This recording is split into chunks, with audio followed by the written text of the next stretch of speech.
It's January 23rd. Welcome to Big Book Daily. My name is Rob. I am an alcoholic. It is a thrill, honor, and joy to be here with you today as we journey through the Big Book of Alcoholics Anonymous and the 12 Steps and 12 Traditions. Today at the Big Book, we're going to continue our journey through Bill's story. We'll be reading page 13. Great page. Out of the 12 and 12, we're on step 3. We'll read page 36. And of course, we'll read the 24 hours a day and daily reflection. So with that, hope you all are doing well this morning, my friends. It is Friday, January 23rd, 2026. It's Friday. We made it. Another week down. I've got a half a cup of coffee in my Charlie Brown cup. I'm alive today, sober another day. What a blessing. I got a big old smile on my face bright and early this morning. So with that, let's get to the good stuff.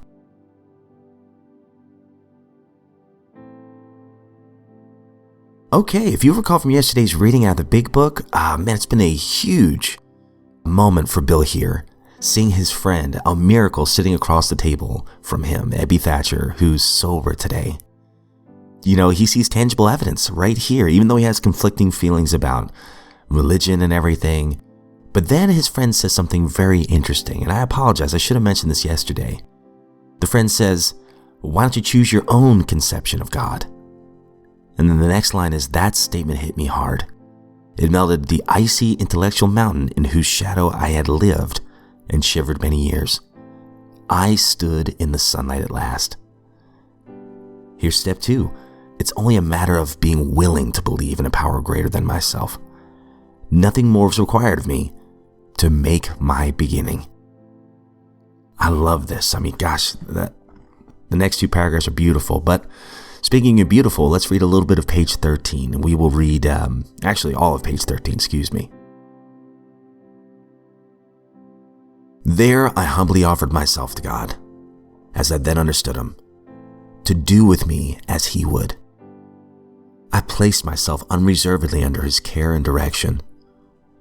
I admitted for the first time that of myself, I'm nothing, that without him, I was lost. I ruthlessly faced my sins and became willing to have my newfound friend take them away, root and branch. I have not had a drink since. My schoolmate visited me and I fully acquainted him with my problems and deficiencies. We made a list of people that I had hurt or toward whom I felt resentment. I expressed my entire willingness to approach these individuals, admitting my wrong. Never was I to be critical of them. I was to right all such matters to the utmost of my ability. I was to test my thinking by the new God consciousness within. Common sense would thus become uncommon sense. I was to sit quietly when in doubt, asking only for direction and strength to meet my problems as he would have me. Never was I to pray for myself, except as my requests bore on my usefulness to others. Then only might I expect to receive, but that would be in great measure. My friend promised when these things were done, I would enter upon a new relationship with my Creator, that I would have the elements of a way of living which answered all my problems. Belief in the power of God, plus enough willingness, honesty, and humility to establish and maintain the new order of things were the essential requirements.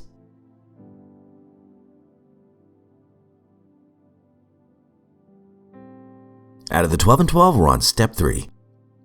Made a decision to turn our will and our lives over to the care of God as we understood him. Bottom of page 35 and 36. But suppose that instinct still cries out, as it certainly will.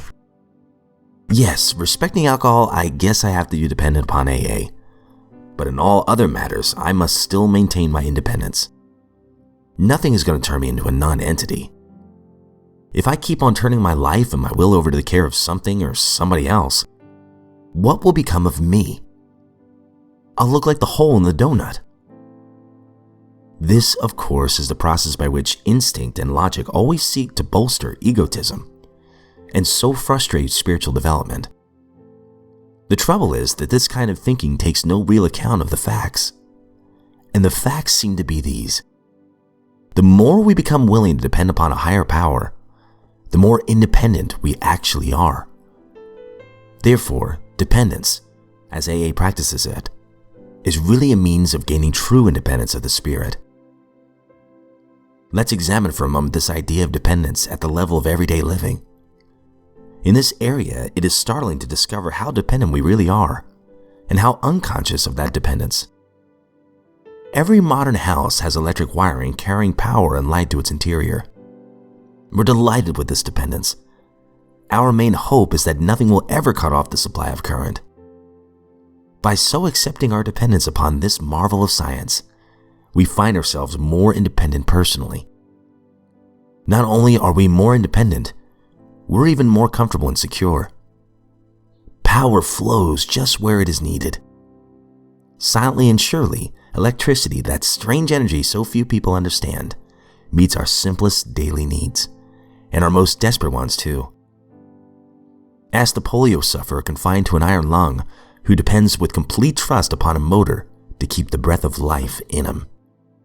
But the moment our mental or emotional independence is in question, how differently we behave. Sorry, I just wanted to read that extra line. It's free of charge. There you go.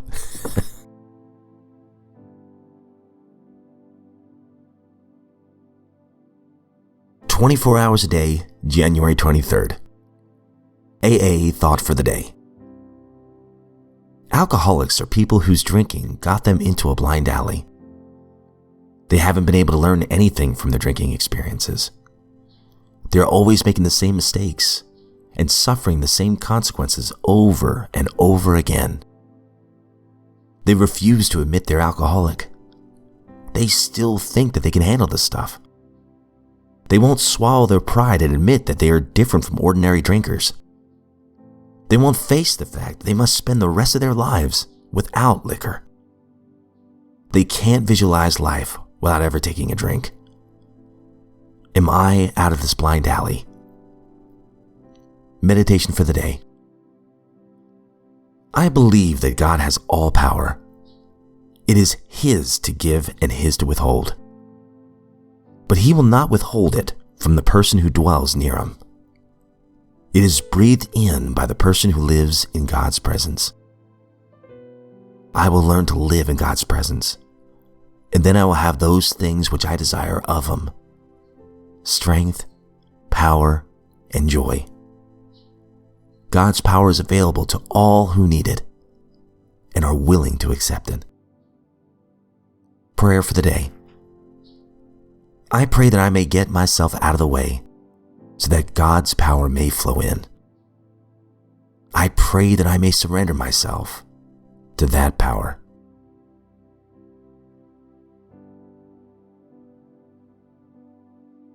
Daily Reflection, January 23rd. Having fun yet? We aren't a glum lot. If newcomers could see no joy or fun in our existence, they wouldn't want it. We absolutely insist on enjoying life. We try not to indulge in cynicism over the state of the nations, nor do we carry the world's troubles on our shoulders. Alcoholics Anonymous, page 132. When my own house is in order, I find that different parts of my life are more manageable.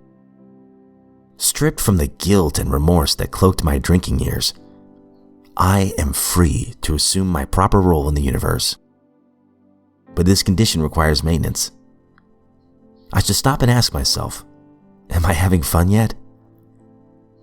If I find answering that question difficult or painful, perhaps I'm taking myself too seriously, and finding it difficult to admit that I've strayed from my practice of working the program to keep my house in order. I think the pain I experience is one way my higher power has to get my attention, coaxing me to take stock of my performance. The slight time and effort it takes to work the program, a spot check inventory, for example, or the making of amends, whatever is appropriate, are well worth the effort. All right, my friends, that concludes today's reading, and oh my gosh, beautiful stuff. Real quick about the big book, here you see the foundation of the program. I saw step 3 and 4 and 5 and 6, all the way up to 12, right? In just that page that we just read today, based on his experience with Ebby. And it's cool to see that this is going to be the foundation of the 12 suggestions that we're going to see later on in the book. It's kind of neat to see the order of the making of this book, and that this book is designed to be read in chronological order in that way. And I see that more clearly the more I read it. I'm like, oh, wow, yeah, okay, this makes sense. Okay, I understand the doctor's opinion and why there's an allergy and an obsession of the mind. Okay, and now I'm seeing Bill's story and the beginning of the foundation of the 12 steps. And then I'm going to understand why We Agnostics is written, and there's a solution, and finally to get to how it works. It all makes sense in the order in which it's written. It's pretty cool. And I love the last reading too. Am I having fun yet? And if I'm not, and I've caught myself, if I'm not, usually it's because I'm not working the program the way I need to.